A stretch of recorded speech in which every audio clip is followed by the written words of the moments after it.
So in the 70s, it happened that Parkinson's disease they were looking around for other things than L-DOPA to treat it with, because that didn't work too well. And some virus treatment investigations had found that a derivative of camphor, or a similar compound that was used to cure herpes and influenza, also had nerve protective action. And they thought, why not use this amantadine, or adamantane amine, to treat Parkinson's disease. And they found that it did benefit Parkinson's disease, which involved, among other things, an excess of acetylcholine.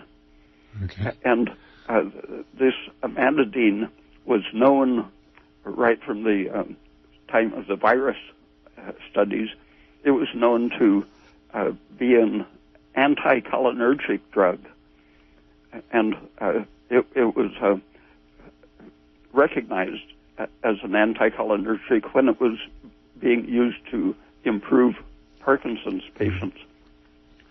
But the Alzheimer's people, seeing the success with Parkinson's disease, wanted to try it in their population.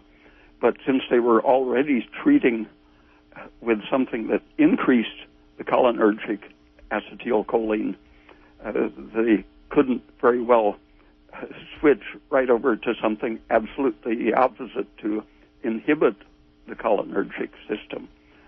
So they suddenly discovered that, as well as being anticholinergic, amantadine and the very similar memantine, they found that they also inhibit the excitotoxins, the glutamate aspartate excitatory system. Okay.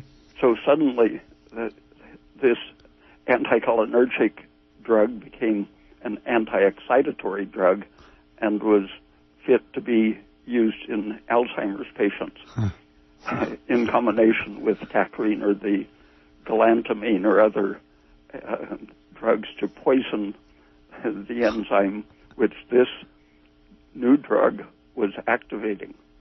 Wow. Do you know, are these two compounds you mentioned, tacrine and galantamine, amantadine and memantinine? Are they still prescribable drugs, or they? Oh yeah, memantine I think is now a standard Alzheimer's treatment, along with whatever toxin of the cholinesterase.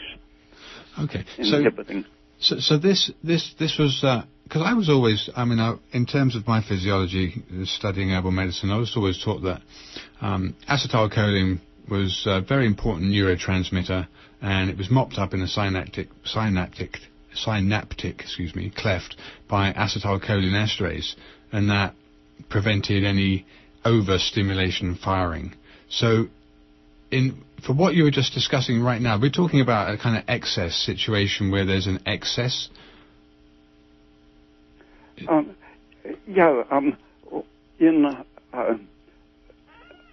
Inescapable stress.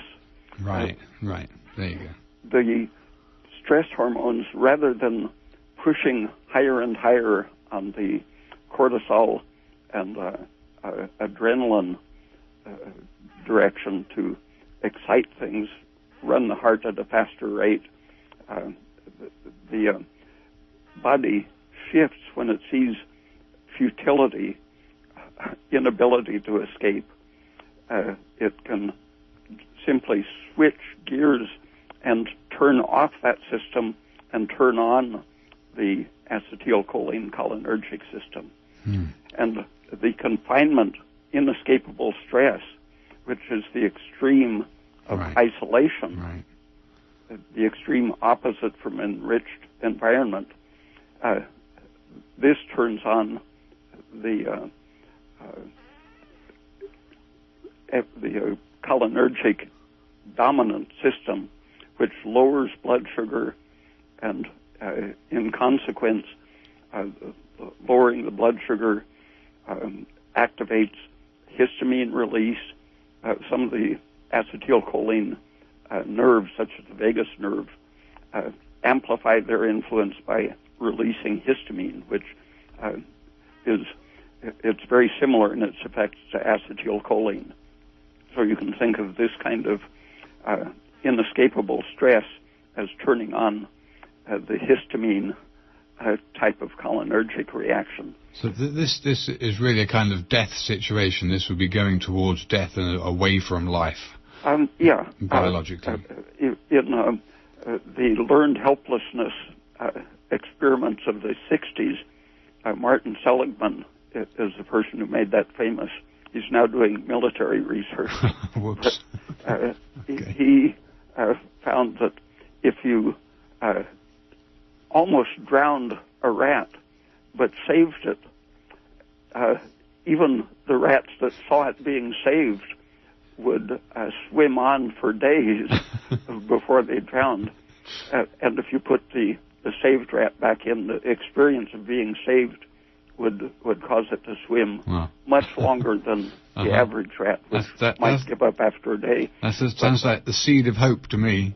Yeah, but if you simply held the rat in your hand until it got the idea that it was powerless, one experience of being unable to escape, you would drop it in the water and it would basically drown in 30 minutes. Wow. Far out. Go ahead. The state of the heart, they found, was in a turned-off state, basically a cholinergic anti-mobilization of energy state. Wow.